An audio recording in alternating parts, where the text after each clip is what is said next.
Mga kapuso, maki-update na tayo sa lagay ng panahon. Makakasama natin si Amor La Rosa ng GMA Integrated News Weather Center. Amor! Salamat Sir Emil. Mga kapuso, inaasahan lalakas pa ang Bagyong Leon habang kumikilos sa loob ng Philippine Area of Responsibility ilang araw bago ang undas.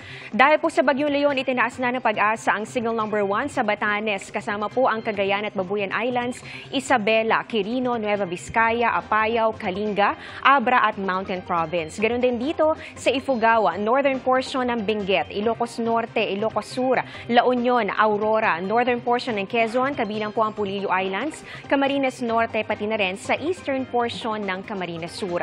Kasama rin po dyan itong Catanduanes, eastern portion ng Albay at pati na rin sa northeastern portion ng Sorsogon. Sa Visayas, signal number 1 din. Dito po yan sa eastern portion ng Northern Samar at sa northern portion ng Eastern Samar. Paghandaan po ang malakas na hangin na may kasama rin mga pag-ulan. Huling namataan ang sentro ng Bagyong Leon sa layong 725 kilometers. Silangan po yan ng Etchage, Isabela. Taglay po nito ang lakas ng hangin na abot sa 100 kilometers per hour at pagbugsong papalo na sa 125 kilometers per hour. Kumikilos po yan pa west-northwest sa bilis naman na 15 kilometers per hour. Sa latest forecast track po ng Pag-asa, tutumbukin ng Bagyong Leon itong eastern portion o eastern coast ng Taiwan bago po yan posible pong lumabas ng Philippine Area of Responsibility sa Biyernes. Pero bago po yan, magla-landfall po muna yan dito sa bahagi ng Taiwan sa Huwebes. Pero mga kapuso, may chance rin po na mas pumabor pa pakanluran yung paggalaw po nitong bagyo at pag nagkataon,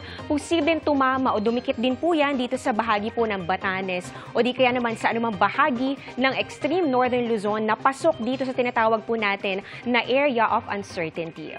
Ayon sa Pag-asa, lalakas pa nga ang Bagyong Leon bilang typhoon at posibleng umabot pa sa super typhoon category. Bukod sa mismong sirkulasyon po nitong bagyo, itong mahahagip din po ng trough o yung pong extension o yung buntot nitong mga kaulapan ng bagyo ang ilang bahagi ng ating bansa. Base po sa datos ng Metro Weather, umaga bukas may chance ng ulan dito sa Cagayan, Apayao, pati na rin po dito sa Mindoro Provinces, Palawan, ganoon din sa Antique, Negros Island, at pati na rin sa ilang bahagi po ng Leyte.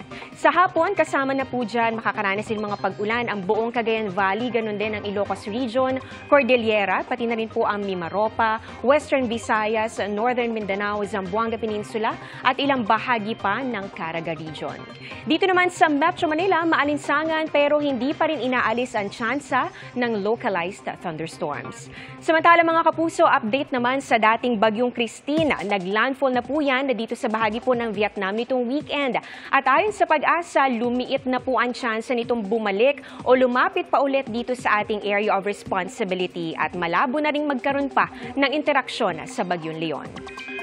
At yan ang latest sa lagay ng ating panahon. Ako po si Amor La Rosa. Ito ang GMA Integrated News Weather Center. Maasahan anuman ang panahon.